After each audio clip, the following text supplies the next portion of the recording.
The warning lights flashed red across every screen in the orbital station. Captain Hyunwoo Kang stood at the observation deck, watching the alien fleet materialize in Earth's orbit. 300 massive ships appeared one by one, each larger than any human structure ever built. Their hulls were dark metal that seemed to absorb light itself. Strange symbols glowed along their surfaces in colors that hurt to look at. Hyunwoo had been expecting this day for 5 years. Ever since humanity detected the first alien signals, they knew contact was coming.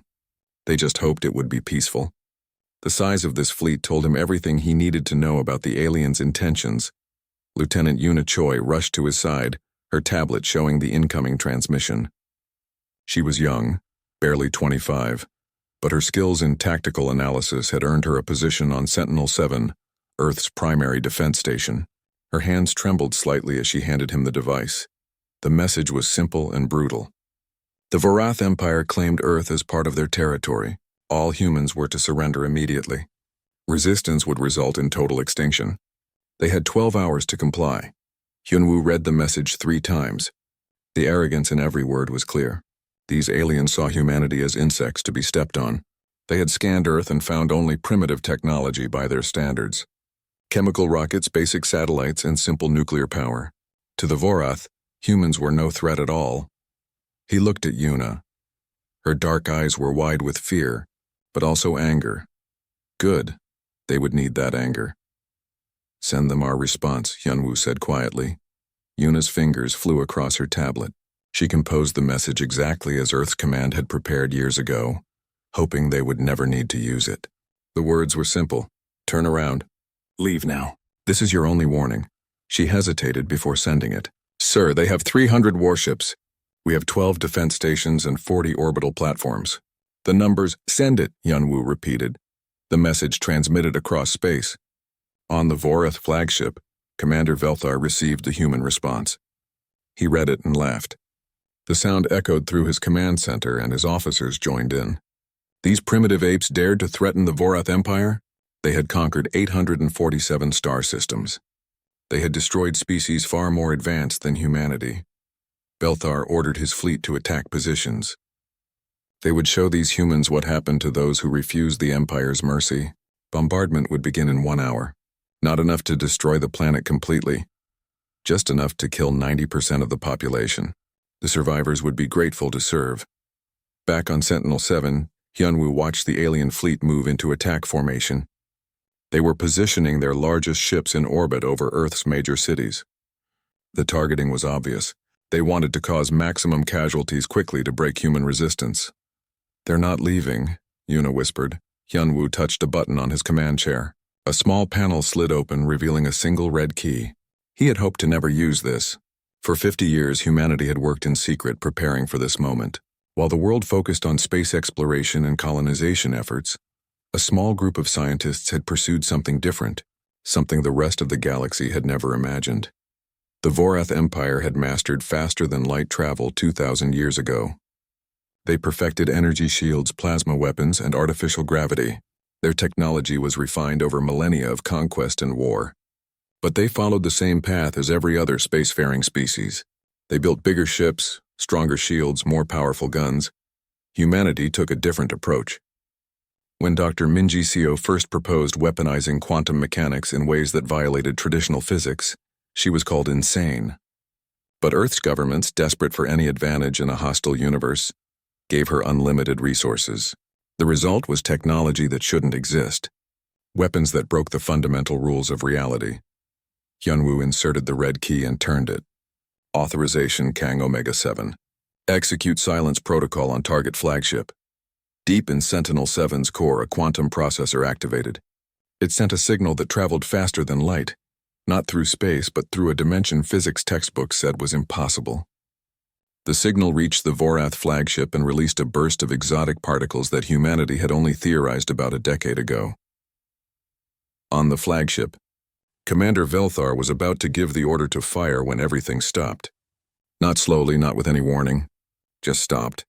Every atom in the ship ceased all motion. Temperature dropped to absolute zero in a fraction of a second.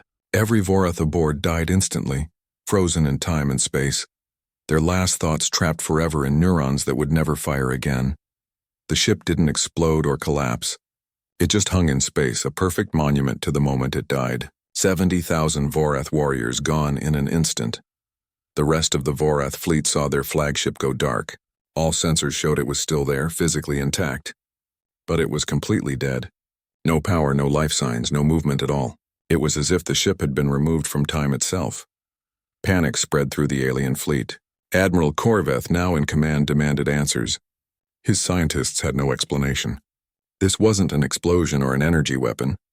This was something their sensors couldn't even properly detect. The ship's atoms had simply stopped moving. It was impossible. It violated every law of physics the Vorath knew. Korveth made a fatal decision. He ordered the fleet to open fire on Earth. If these humans had one impossible weapon, overwhelming force would surely destroy them before they could use it again. 299 Vorath warships unleashed their full arsenals. Missiles that could crack continents launched by the thousands. Energy beams that could melt mountains fired in coordinated strikes. Kinetic weapons moving at a significant fraction of light speed streaked toward Earth's surface. In Seoul, deep underground, weapons engineer Jinwoo Park sat at his console. He watched the incoming attack on his screens and activated his own creation. The gravitic web had taken 20 years to build. Thousands of quantum-anchored gravity generators positioned in a sphere around Earth, invisible and undetectable until activated. Jinwoo pressed the activation sequence. Around Earth, space itself began to curve in ways that should not be possible. The incoming Vorath weapons approached the planet and suddenly their trajectories changed. Not gradually, but instantly. The gravity wells redirected every missile, every beam, every kinetic round. The weapons simply turned around in space and flew back toward the ships that fired them. The Vorath fleet watched in horror as their own planet-killing missiles came back at them. Shields designed to protect against enemy weapons were not designed to stop their own ordnance. Ship after ship exploded as their own weapons struck them. 6 capital ships, each carrying 15,000 warriors, were destroyed in seconds by their own firepower. The attack on Earth never reached the atmosphere. Not a single human was harmed. Admiral Korveth stared at his screens in disbelief. This was impossible. These humans had no advanced technology. Their scans showed primitive civilizations. How were they doing this? On Sentinel-7, Una pulled up analysis of the remaining alien fleet. 293 ships left, their formations broken, their commanders confused and terrified. She looked at Captain Hyunwoo. Sir, we've stopped their attack. Should we offer them another chance to withdraw? Hyunwoo watched the alien ships on his display. He thought about all the species the Vorath had conquered, all the worlds they had destroyed, all the warnings they had ignored. He shook his head slowly.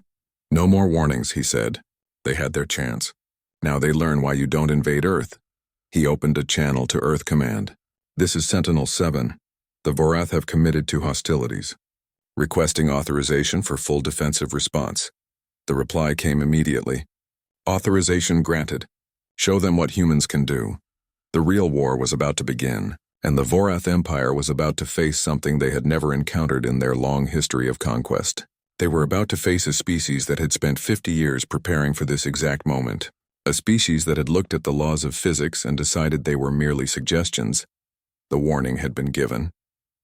The warning had been ignored. Now Earth would teach the galaxy a lesson it would never forget. Admiral Korveth tried to regroup his fleet. 7 ships were gone, destroyed by their own weapons in a way that made no sense. His tactical officers argued about what had happened. Some said the humans had control over gravity itself. Others claimed it was some kind of spatial manipulation. None of them could explain how a primitive species had technology so far beyond their understanding. Korveth made another mistake. He assumed the humans only had defensive capabilities. His fleet was still vastly superior in numbers. If they could not bombard from orbit, they would board the stations and take control directly. His Marines were the best in the Empire. They had never lost a boarding action. He ordered 3 of his largest carrier ships to launch their assault forces. 15,000 Vorath Marines in heavy armor headed toward the human orbital stations. Their armor could withstand plasma fire, and their weapons could punch through reinforced steel. Each Marine was trained from birth for war. Against what they assumed were soft, peaceful humans, it would be a slaughter. On Sentinel-7, Lieutenant Una Choi tracked the incoming assault craft. She pulled up the defense protocols on her screen and felt her stomach tighten. What they were about to do went against every instinct of mercy she had. But the Vorath had chosen this path. Sergeant Do-hyun Lee, "You are authorized for intercept," she transmitted. In the station's launch bay, Sergeant Do-hyun Lee and his team of 50 soldiers prepared for deployment. They wore no armor, no environmental suits, just simple black uniforms with a small device attached to their chests. The devices looked like nothing more than metal discs about the size of a hand. Do-hyun had been a soldier for 12 years. He had trained for this mission for the last 5. Every day he practiced with the quantum displacement device until thinking himself from one place to another was as natural as walking. But it never stopped being strange. The sensation of existing in 2 places at once for a brief moment, then choosing which place to collapse into, was something the human mind was not designed to understand. "All units, prepare for displacement jump," Do-hyun ordered. His soldiers placed their hands on their devices. They had practiced this exact scenario hundreds of times. Board the enemy vessels, neutralize threats, capture the ships intact. The Vorath assault craft were heading toward them, but Do-hyun's team would not wait to be attacked. They would attack first. Do-hyun thought of the coordinates. He visualized the interior of the lead Vorath ship, based on the scans Yuna had provided. He pressed the activation button and reality broke. For one impossible moment, Do-hyun existed everywhere and nowhere. Then he was inside the Vorath ship, appearing in the main troop bay where 300 Marines prepared for their assault. He was not alone. His entire team materialized around him, appearing from nothing like ghosts stepping through walls. The Vorath Marines froze in shock. Humans had appeared inside their ship. How? Their sensors showed no boarding pods, no breaches in the hull. These creatures had simply manifested from empty air. The shock cost them everything. Do-hyun's team moved with practice precision. Their weapons were not bullets or energy beams. They fired small bursts of the same exotic particles that had killed the flagship. Any Vorath hit by these bursts simply stopped. Frozen in time, frozen in space, turned into statues mid-motion. The battle lasted 3 minutes. 300 Vorath Marines became 300 frozen statues. Not one of Do-hyun's soldiers was injured. They had appeared inside the enemy ship, killed everyone aboard, and taken control before the Vorath even understood they were under attack. The same scene played out on the other 2 assault carriers. Human soldiers appearing from nowhere, moving through walls like they were not there, killing with weapons the Vorath had no defense against. Within 11 minutes, all 3 carriers were captured. 4,500 Vorath Marines were dead or frozen in time. Admiral Korveth watched his assault force disappear from his sensors. The ships were still there, but all life signs were gone. He tried to contact them and got no response. Then the carrier ships turned around and began flying back toward his fleet, now under human control. For the first time in his long military career, Korveth felt true fear. These humans were not primitive. They were not weak. They had technology his empire could not even comprehend. They could appear anywhere, kill with a touch, and control space itself. He opened a communication channel to the human station. I request negotiations. We can discuss terms." On Sentinel-7, Captain Hyun-woo Kang considered the request. The Vorath Admiral was finally learning respect. But Earth Command had been clear in their orders. The galaxy needed to understand that attacking humanity was not just dangerous but fatal. "Your request is denied," Hyun-woo responded. "You were given one warning. You chose war. Now you face the consequences." He nodded to Jin-woo Park, whose face appeared on a screen from his bunker in Seoul. Jin-woo had more presence for the Vorath fleet. His team had spent 30 years developing weapons based on Dr. Minji Seo's theories. Weapons that should not exist. Jin-woo activated the second phase weapons. These did not fire projectiles or beams. They changed reality itself. 12 Vorath warships suddenly found that the space they occupied and the space 50 meters to their left were the same space. The ships folded in on themselves, crushed by impossible geometry. Metal and flesh compressed into spaces that could not contain them. The ships became twisted sculptures of wreckage in seconds. Another 15 ships found that causality no longer applied to them. Effects began happening before causes. Engines exploded before fuel ignited. Hulls breached before weapons hit them. The ships tore themselves apart in violation of every physical law, dying from wounds they had not yet received. The Vorath fleet was being destroyed by weapons that made no sense. Korveth tried to order a retreat, But his fleet was already broken, ships scattered in every direction desperate to escape. But Hyunwoo was not finished. "Deploy the hunter drones," he ordered. From the captured Vorath carriers, thousands of small human drones launched. They were tiny, no larger than a soccer ball, but each one carried a micro-scale quantum displacement drive. They could teleport short distances, appearing and disappearing faster than any targeting system could track. The drones chased the fleeing Vorath ships. They phased through shields and armor, appearing inside the ship's critical systems. Once inside, they simply detonated. Small explosions, but perfectly placed in reactor cores and power junctions. One by one, the fleeing ships went dark and died. In the intelligence center on Earth, Sujin Nam analyzed the captured Vorath data from the carrier ships. She was humanity's best codebreaker, able to understand alien systems with frightening speed. What she found in the Vorath computers made her blood run cold. She opened an emergency channel to Commander Yoon-ji Han, head of Earth's Strategic Command. "Ma'am, we have a problem. The Vorath database shows this was just their third expansion fleet. They have 40 more fleets. We just destroyed their scouting force." Yoon-ji Han stood in the command bunker deep under the Rocky Mountains. Around her, dozens of screens showed the battle in orbit. She had hoped the Vorath would be the only threat. But if this empire had 40 more fleets, Earth was still in terrible danger. "How many ships total?" Yoon-ji asked. "Approximately 12,000 warships," Sujin replied. "And that's just the Vorath Empire." The database mentioned 6 other major empires in the galaxy, all of similar size. Yoon-ji closed her eyes. Humanity had weapons the galaxy had never seen. They had won this battle. But the war was just beginning. The Vorath would send more fleets. Other empires would hear about this and would want to test humanity's strength. Earth could not defend forever. She made a decision that would change everything.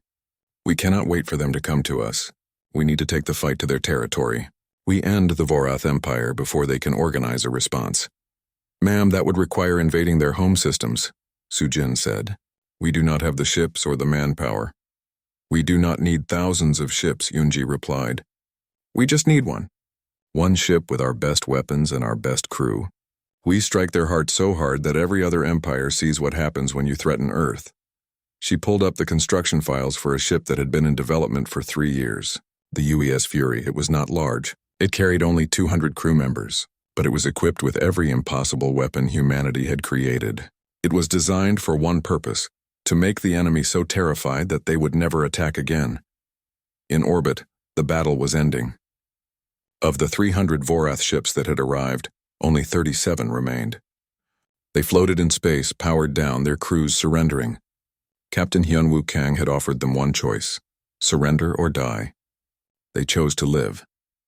Sergeant Do-hyun Lee and his team began boarding the surrendered ships.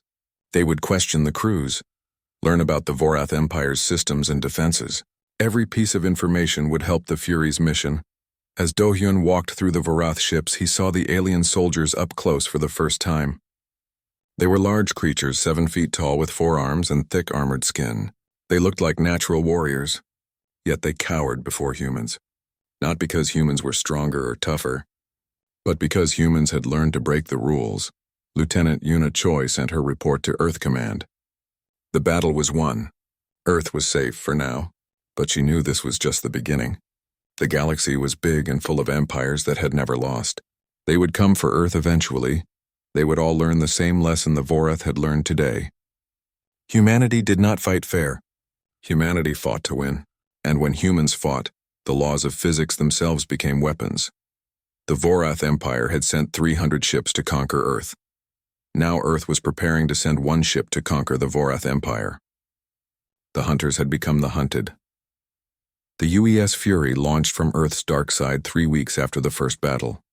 It was a beautiful ship in a terrible way. Sleek black hull, no visible weapons, no windows. It looked more like a piece of art than a warship. But appearances meant nothing when the ship existed partially outside normal space. Captain Taewon Jang stood on the bridge, watching Earth disappear behind them. He was 42 years old, a career Navy officer who had commanded submarines before humanity reached the stars. He understood stealth and precision strikes. Those skills would serve him well now. His crew of 200 was the best humanity had. Every scientist, every soldier, every engineer had been chosen for their ability to think beyond normal limits. They would need that creativity where they were going. Navigation. Set course for Vorath Prime, Taewon ordered. The navigation officer, a young woman named Hana Kwan, activated the ship's causality drive. This was not faster than light travel in the traditional sense. The Fury did not move through space. Instead, it removed the time between its current position and its destination. To anyone watching, the ship simply stopped existing in one place and started existing in another. The journey to Vorath Prime should have taken 6 months at conventional FTL speeds. The Fury arrived in 4 seconds. The Vorath home system had never seen war. 12 defensive fleets orbited the planet, each containing 500 ships. A planetary shield covered the entire world, strong enough to survive asteroid impacts. Weapon satellites by the thousands floated in carefully planned formations. It was considered the most heavily defended location in the known galaxy. The Fury appeared in the middle of it all, directly above the capital city. Alarms screamed across every Vorath military base. An unknown ship had appeared from nowhere, inside all their defenses. Admiral Borthak, commander of the home defense fleets, ordered immediate attack. 6,000 ships turned toward the single human vessel. On the Fury's bridge, Taewon watched the massive fleet begin to move. Weapons, deploy causality warhead, target the planetary shield. Hana Kwan armed the weapon with hands that did not shake. She had practiced this moment 1,000 times in simulations, but this was real. She was about to fire a weapon that would change history. The causality warhead was Dr. Minji Seo's masterpiece. It did not destroy its target. It created a timeline where the target never existed. When Hana fired, the weapon traveled backwards through time and prevented the planetary shield from ever being built. Not destroyed, not disabled, simply erased from history. One moment, the Vorath planetary shield was there, glowing blue around the planet, a testament to 1,000 years of engineering excellence. The next moment, it had never existed. Records of its construction vanished. The engineers who built it remembered spending those years on other projects. The materials used to construct it were reallocated to different purposes. The entire Vorath population looked up at their sky and felt confused. Had they ever had a planetary shield? Some remembered it clearly. Others insisted they had never built one. Reality itself was uncertain for a moment, then settled on the new timeline where the shield had never existed. Admiral Borthak stared at his screens in horror. Their greatest defense was simply gone, not destroyed, erased from existence. How could anyone fight an enemy that could change the past? Taewon opened a broadcast to the entire Vorath system. His message went to every screen, every device, every communication system. We did not want this war. You were warned. Earth is under humanity's protection. Any species that attacks us will face extinction. Not death, but retroactive erasure from history itself. Your choice, peace or oblivion. The Vorath High Council met an emergency session. They were 12 ancient beings, each over 500 years old, who had guided the Empire for generations. They refused to believe that primitives from Earth could truly threaten them. This had to be a trick, an illusion. They ordered Admiral Borthak to destroy the human ship, show these apes that the Vorath Empire did not surrender. Borthak had no choice. He ordered his fleet to fire. 6,000 ships unleashed everything they had at the single human vessel. Enough firepower to crack a moon, all focused on one target. The weapons hit nothing. The Fury phased into a different dimension for 3 seconds, letting the attack pass through empty space. When it returned, it was completely undamaged. Dr. Junho Lim, the Fury's science officer, activated the Kronos bomb. He targeted the Vorath military moon base, where 50,000 soldiers trained for war. The weapon did not explode. It created a time loop. The soldiers on that moon suddenly found themselves trapped in a single moment. They experienced their death over and over, an endless loop of the same instant. To them, it felt like eternity. To the outside universe, they simply froze, caught in a bubble of repeating time. The moon base became a monument to horror. 50,000 Vorath soldiers forever dying, forever screaming, trapped in one terrible second that would never end. The message broadcast across the Vorath system. This is what happens to those who attack Earth. Not a quick death. An eternal punishment that made death seem like mercy. Admiral Borthak tried to pull his fleets back, but Major Nari Kim and her assault division were already boarding his flagship. They did not use shuttles or breaching pods. They simply appeared, phasing through the hull like ghosts. Nari was 35 years old and had been in Special Forces since she was 18. She had trained with the quantum displacement devices longer than anyone except Sergeant Do-Yun Lee. She moved through the Vorath ship like water, appearing and disappearing, impossible to target or track. Her soldiers wore reality displacement fields. They existed slightly out of phase with normal space. Vorath weapons fired at them passed through harmlessly, hitting nothing but air. But human weapons fired from that displaced state affected normal space perfectly. The Vorath Marines on the flagship tried to fight, but could not even touch the humans. It was like fighting ghosts that could kill you but could not be killed. Within 10 minutes, the flagship was captured. Admiral Borthak was taken to the bridge of the Fury. He stood before Captain Taewon, this human who commanded a ship that could change reality. Borthak had fought in 100 battles. He had seen empires rise and fall, but he had never faced anything like this. "What are you?" he asked. Taewon looked at him with tired eyes. "We are the species that looked at the laws of the universe and decided they were suggestions. You could have left us alone. You could have been our friends. But you chose to invade our home. So now you see what humans become when we are threatened." "How did you develop such weapons?" Borthak asked. "You have no FTL technology. Your civilization is barely 300 years old." "How?" Dr. Junho Lim stepped forward. He was 50 years old with gray hair and kind eyes that had seen too much. "We asked different questions than you did. You spent 10,000 years perfecting faster than light travel.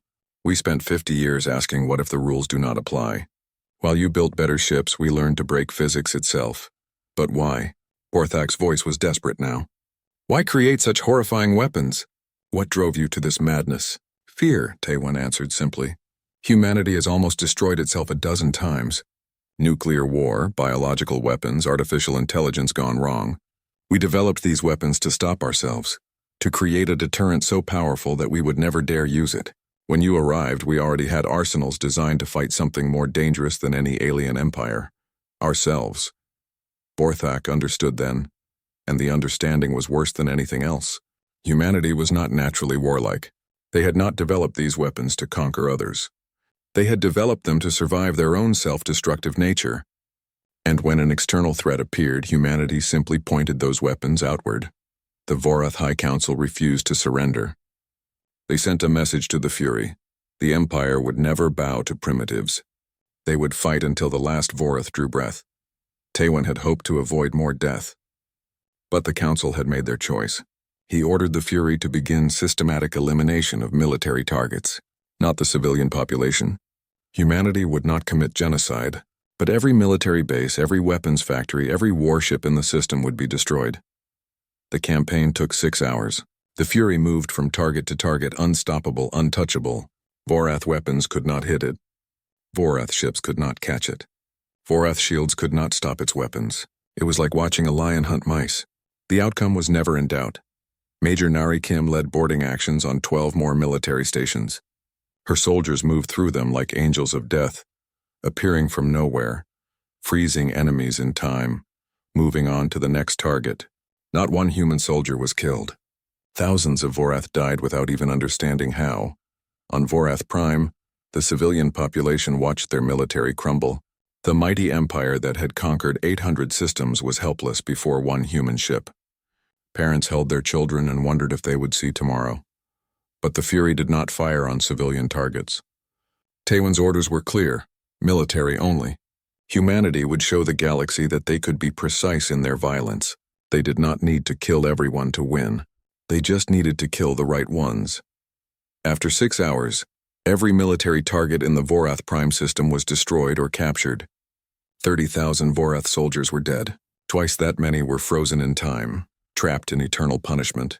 The home defense fleets that had seemed so powerful that morning were now scattered wreckage orbiting a defenseless planet. Captain Taewon broadcast one final message to the Vorath High Council. "Your military is gone. Your defenses are destroyed. Surrender now and your people will live. Refuse, and we will move to your other systems and repeat this process until your empire no longer exists. You have 1 hour to decide." The council met in the ruins of their pride. They were defeated completely and utterly, One human ship had destroyed their entire home fleet in 6 hours. If humanity could do this to their capital, they could do it to any world in the Empire. The vote was not unanimous, but the result was clear. The Vorath Empire would surrender. Not just Vorath Prime, but the entire Empire. All 847 systems. The surrender message came exactly 58 minutes after Captain Taywin's ultimatum. The Vorath High Council agreed to meet with human representatives to discuss terms. They expected negotiations, compromises, and treaties. They expected to lose some territory, pay some tribute, but maintain their empire in some form. They did not understand that humanity was not interested in half measures.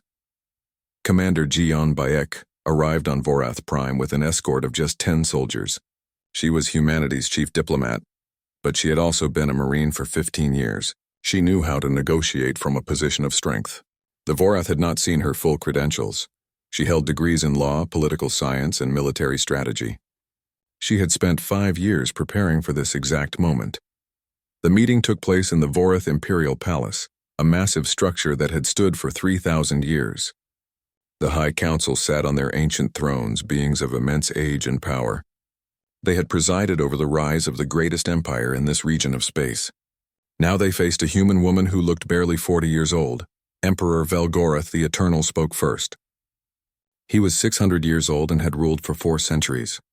We are prepared to discuss terms of our surrender. We will cede the outer territories to your control, pay reparations for the attack on Earth, and sign a treaty of non-aggression. Jian listened politely, then smiled. It was not a warm smile. You misunderstand. You are not negotiating with us. You are receiving our demands. The Vorath Empire as you know it ends today. The council members shifted uncomfortably on their thrones. What do you mean? The Emperor asked. Simple, Jian replied. You will dismantle your slave systems immediately.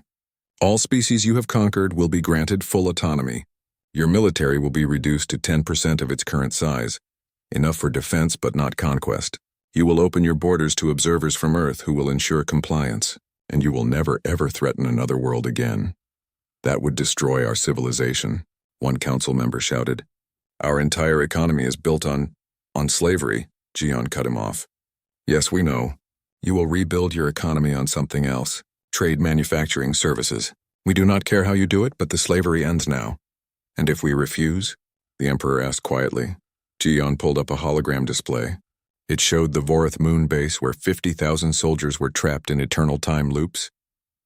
This is mercy compared to what we can do. If you refuse, we will expand this treatment to your entire empire. Every military world, every conquered planet, every slave colony. We will trap trillions of beings in eternal suffering, not death, endless torment. Or you can accept our terms and rebuild as a free society. The silence in the throne room was absolute. The Vorath Council realized they had no cards to play. Humanity was not interested in compromise. It was restructuring the galaxy's power balance by force. We accept your terms, the Emperor finally said. The words seemed to age him 100 years, but Earth was not finished. The Vorath Empire spanned 847 systems, but it was not the only threat in the galaxy. Commander Yunjihan had intelligence reports on 6 other major empires, each one a potential danger to Earth. Humanity needed to make an example so terrifying that no one would ever threaten them again. Strategic Officer Sungho Choi coordinated the next phase from Earth. He was 30 years old. Brilliant and completely ruthless when necessary, his plan was simple. The Fury would visit every Vorath military system and offer the same choice. Surrender or face erasure. Most systems surrendered immediately. They had heard what happened at Vorath Prime. They had seen the footage of their home fleet destroyed in hours. They knew resistance was pointless. Some systems chose to fight. Those that resisted learned why they should not have. The Fury appeared in the Vectal system, where the Vorath 4th Defense Fleet refused to stand down. 1,000 warships moved to intercept the human vessel. Sungho activated a weapon that had only been tested once before. Temporal displacement. The entire Vorath fleet did not explode. It simply vanished. Sungho had shifted all 1,000 ships forward in time by 1,000 years. They would appear in the same location in the year 30-25, long after their empire had fallen, long after everyone they knew was dead or forgotten. The crews would find themselves refugees from their own era, stranded in a future they could not comprehend. To the Vorath remaining in the present, it looked like their fleet had simply ceased to exist. No wreckage, no survivors, just empty space where 1,000 ships had been moments before. The psychological impact was devastating. Death was one thing. Soldiers understood death. But being removed from time itself, thrown into an unknown future, was horror beyond comprehension. Other systems that had considered resistance immediately surrendered. On the 5th day of the campaign, only 12 systems remained defiant.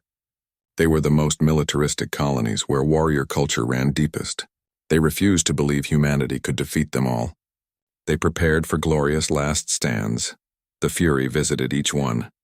There were no glorious last stands. There were no heroic battles. There was only systematic, overwhelming force that gave the enemy no chance to fight back. Ships frozen in time. Bases erased from history. Fleets displaced to the future. Within 24 hours, all 12 systems surrendered. 6 days after leaving Earth, the Fury had conquered an empire that spanned 847 star systems. Not through overwhelming numbers, but through overwhelming terror, humanity had shown the galaxy that they did not need thousands of ships. They just needed weapons the galaxy could not comprehend. Pilot Minho Yang had been at the Fury's helm for all 6 days. He was exhausted but proud. They had accomplished what should have been impossible. Sir, all Vorath systems have surrendered. The Empire is ours. Captain Taewon felt no joy in the victory. He had killed thousands, terrorized millions, but Earth was safe. That was all that mattered. Take us home, Minho. But before they could leave, Emperor Velgoroth sent a personal message to the Fury. He wanted to speak with the humans one more time. Not as a ruler to his conquerors, but as one being to another. Jiyeon agreed to the meeting. She found the Emperor alone in his private chambers without guards or council members. He looked like he had aged decades in just 6 days. Why, he asked. Why develop such terrible weapons? What drives your species to such extremes? Minho Yang, who had accompanied Jiyeon, answered, Fear. Humanity developed these weapons to stop ourselves from destroying our own world. We have come close to extinction so many times. Nuclear war nearly killed us all. Climate change almost made Earth uninhabitable. Artificial intelligence almost replaced us. Every time we survived by creating weapons so terrible that using them would be suicide. When you invaded, we just turned those weapons outward. So you built weapons to fight yourselves? The Emperor asked. Yes, Jiyeon confirmed. Every human weapon you have seen was designed to deter other humans. The causality warheads were meant to prevent nuclear war, by making it possible to undo the damage retroactively. The time freeze technology was developed to stop rogue AI by removing them from the flow of time. The quantum displacement was created to evacuate populations from disaster zones instantly. We took defensive technologies and weaponized them. The Emperor absorbed this. So you are not conquerors by nature. You are survivors who learn to break reality to avoid extinction. Exactly, Jiyeon said. We do not want to rule your empire. We want to ensure you never threaten anyone again. Rebuild your civilization based on cooperation instead of conquest, trade instead of slavery, knowledge instead of domination. Do that and Earth will be your ally. Refuse and our observers will remain here forever to enforce the terms. The Emperor nodded slowly. You have given us a chance to become better than we were. Most conquerors would simply destroy us. Why show mercy? Because we have seen what total war looks like, Minho replied. We have fought ourselves enough times to know that complete victory often tastes like ashes. We would rather turn an enemy into a friend than create a graveyard. The meeting ended. The treaty was signed. The Vorath Empire became the Vorath Protectorate, its military reduced, its slaves freed, its aggressive culture forcibly reformed under human supervision. Not all Vorath accepted this. There would be resistance, terrorism, attempts to return to the old ways. But Earth's observers would remain to ensure the transformation continued. As the Fury prepared to return home, Captain Taewon received a concerning transmission from Earth Command. Other galactic empires had been watching. They had seen one human ship conquer 800 systems in 6 days. Some were terrified. Others were angry. And the Krillian Collective, a hive mind spanning 1,200 systems, had declared humanity a threat to galactic stability. Sir, Lieutenant Yuna Choi's voice came over the communication channel from Kyoshin. The Krillian Collective is mobilizing its Grand Armada. 5,000 ships are heading toward Earth.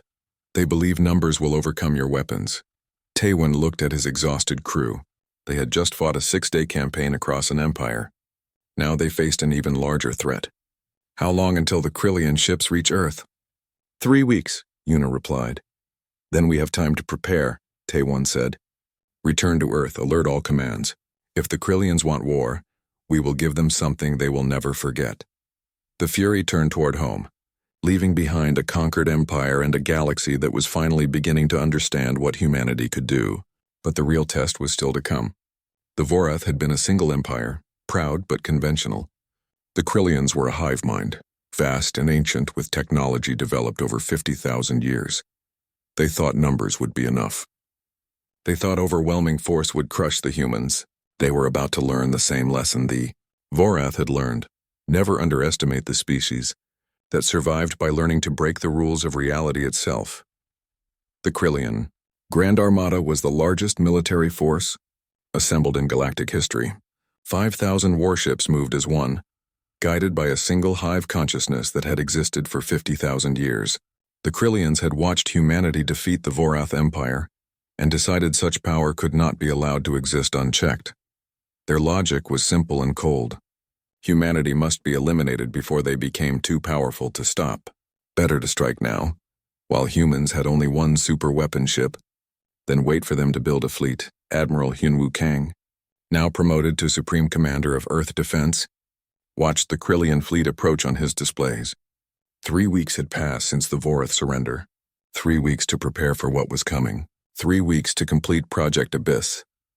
He stood in the command center deep under the Rocky Mountains, surrounded by the best strategic minds humanity had produced. Commander Eunji Han, Lieutenant Yuna Choi, Dr. Minji Seo, and dozens of others. They had spent 3 weeks working with almost no sleep, preparing Earth's ultimate defense. The Krillian fleet will reach firing range in 6 hours, Yuna reported. She looked exhausted but determined. They are maintaining tight formation, perfect coordination. The hive mind is using their numbers like a single weapon. Hyunwoo nodded. 5,000 ships, each one moving in perfect synchronization with the others. No human fleet could match that coordination. But then, humans were not planning to fight fleet to fleet. Dr. Minji Seo entered the command center. She was 60 years old now, the woman who had started it all 50 years ago when she first proposed weaponizing quantum mechanics in impossible ways. She had gray hair and tired eyes, but her mind was still the sharpest on Earth. In her hands, she carried a datapad with the final specifications for Project Abyss. "It is ready," she said quietly. "But Hyunwoo, if we activate this, there is no going back. The galaxy will fear us forever. We will become the monsters they think we are." Hyunwoo looked at the image of Earth on the main screen. Beautiful blue world, home to 8 billion people who just wanted to live their lives in peace. The Krillians were coming to destroy it because humanity had the audacity to defend itself. How many more empires would follow? How many more wars would humanity have to fight just to survive? "If we do not activate it, we die," he said. "Better to be feared and alive than loved and extinct." "Give me the authorization code." Minji handed him the datapad. Her hands trembled slightly. "The code is Pandora Final. Once activated, the Abyss cannot be stopped. Every spacefaring species will receive the transmission simultaneously.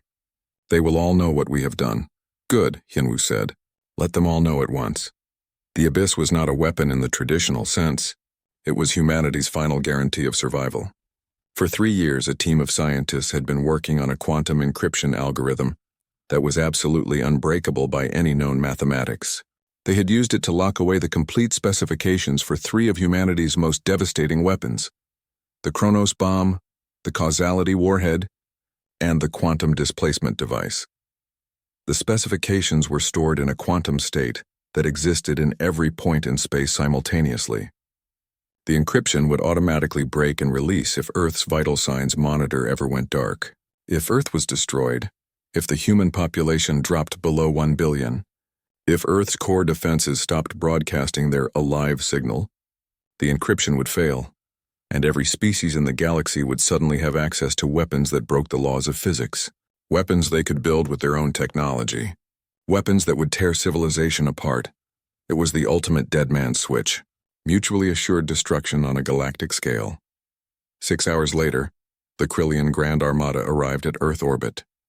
The hive mind commanding the fleet was ancient and supremely confident.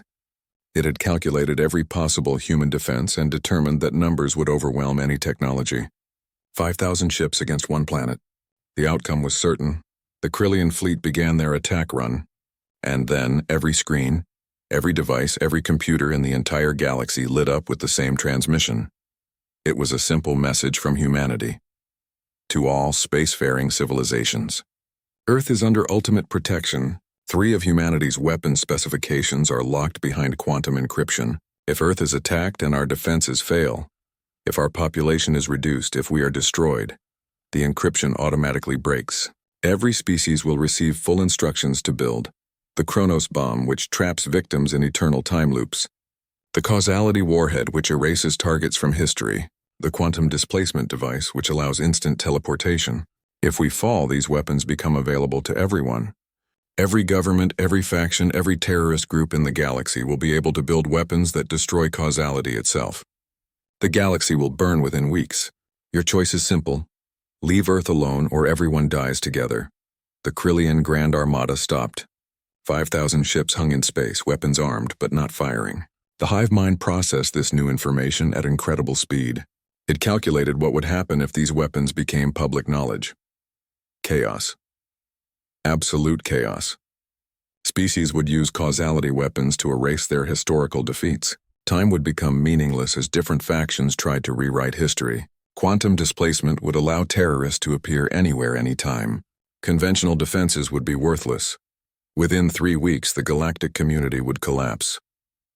Within 3 months, spacefaring civilization itself might end as different groups tried to retroactively erase each other from existence, and humanity had just made their own survival, the linchpin holding it all together. Destroy Earth and you destroy the galaxy. The Krillian Collective opened a communication channel. For the first time in its 50,000-year existence, the hive mind felt something like fear. You would destroy everything just to survive? Admiral Hyunwoo responded personally. Yes, you chose to attack us. You forced us to create this. Now you face the consequences. Leave or everyone pays the price. The Krillian fleet withdrew. 5,000 ships turned around and headed back to their territory without firing a single shot. The hive mind spread the word across its entire network. Never attack Earth. The cost is too high.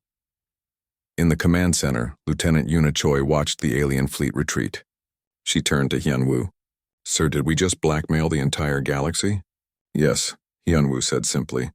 And it worked. Commander Yoonji Han understood the implications. The galaxy will hate us now. Every empire, every civilization will see us as the species holding a gun to reality itself. Let them hate us, Dr. Minji Seo said. Better hatred than ashes. Within days, the news spread across the galaxy. Humanity had created the ultimate deterrent. They had made themselves so dangerous that attacking them would trigger galactic suicide. It was brilliant and terrifying in equal measure. A new term entered galactic language, the human solution. It meant making yourself so overwhelmingly powerful, so dangerous to attack that war became unthinkable. Other species began studying Earth's approach. Some with admiration, others with horror. Earth did not become popular, but Earth became safe. No empire dared attack them. The cost was too high. Not just the cost to the attacker, but the cost to everyone in the galaxy. Humanity had tied their survival to galactic stability. A month after the Krillian retreat, Captain Taewon Jang was invited to speak before the Galactic Assembly. It was a gathering of 10,000 species, representing trillions of beings. He stood before them, one human facing a room full of aliens, and delivered humanity's final message. We did not want this power, he began. We did not want to be feared. We wanted to explore, to learn, to join you among the stars as equals. You forced our hand. The Voreth invaded our home and we defended ourselves. The Krillians tried to destroy us and we deterred them. Now you all know what we can do, so here is our promise. Leave us alone and we will be your friends. We will share knowledge, trade goods, and explore together. Attack us and we will show you what true terror looks like. The choice has always been yours. We hope for everyone's sake you choose wisely. The assembly was silent. Some species respected humanity's strength. Others feared it. Many resented it. But all understood the message. Earth was not to be touched. Not because humans were strong, but because attacking them meant destroying everything. Commander Ji Yun Bayek established the first embassy on a neutral world.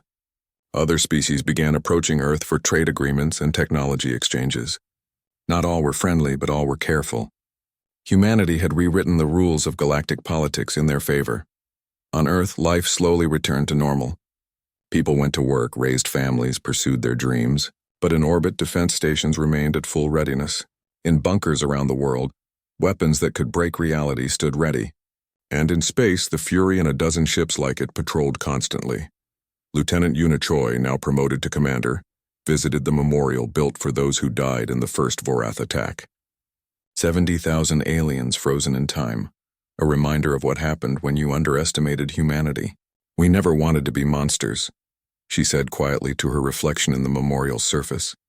"We are not monsters," Admiral Hunwoo replied, appearing beside her. "Monsters kill for pleasure. We kill to survive. There is a difference." "Is there?" Yuna asked. "We have weapons that torture people for eternity. We can erase beings from history itself. How are we not monsters?" Hyunwoo was quiet for a moment. "Because we gave them a choice. Every species we fought, we offered them a chance to surrender. Most took it.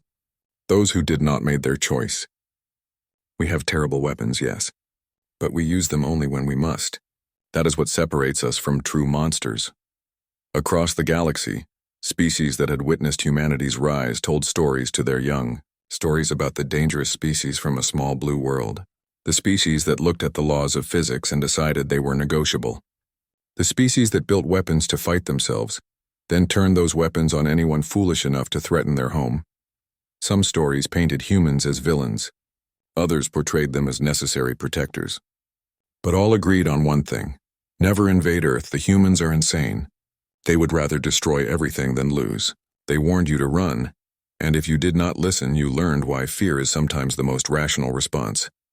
On Earth, Dr. Minji Seo worked on her final project. She was old now, tired, ready to rest, but she had one more gift to give humanity. A weapon so terrible, so completely overwhelming, that just knowing it existed would prevent any war. She called it the Omega Protocol. She hoped it would never be used, but she knew human nature. She knew alien nature. Where there was power, there would always be those who wanted to test it. So she worked, creating the final deterrent, the ultimate insurance policy, just in case the galaxy forgot the lessons it had learned.